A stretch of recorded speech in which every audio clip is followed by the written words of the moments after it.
So here we are doing a native bee extraction. Just going to start cutting away all this old stuff.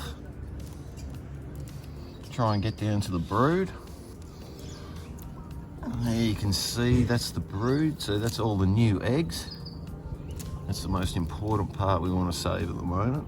Down here on the sides, I don't know if you can see it real well, these are the pollen sacs.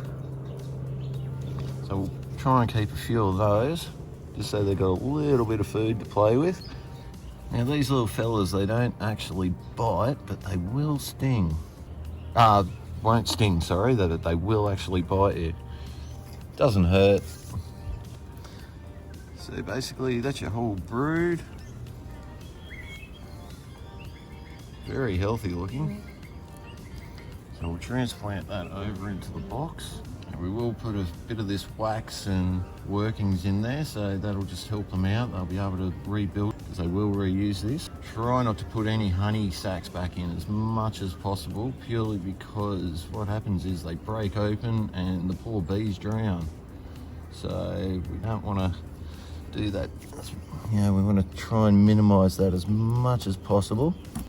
But what we will do is chuck in a couple of these pollen sacs, just so they've got a little bit of food to go on with, you know, so we're not starving them. But now what we'll do is, because they've got the resin that they've made everything out of, so, you know, that's their big thing. They'll know the smell. So what we're going to do is put some of this resin up around the new hole.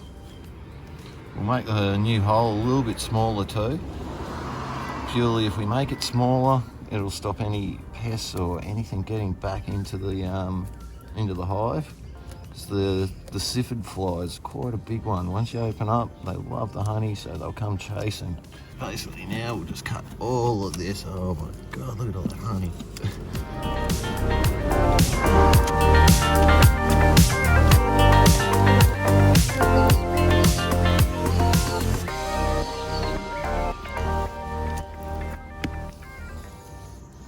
So these are your honey sacs.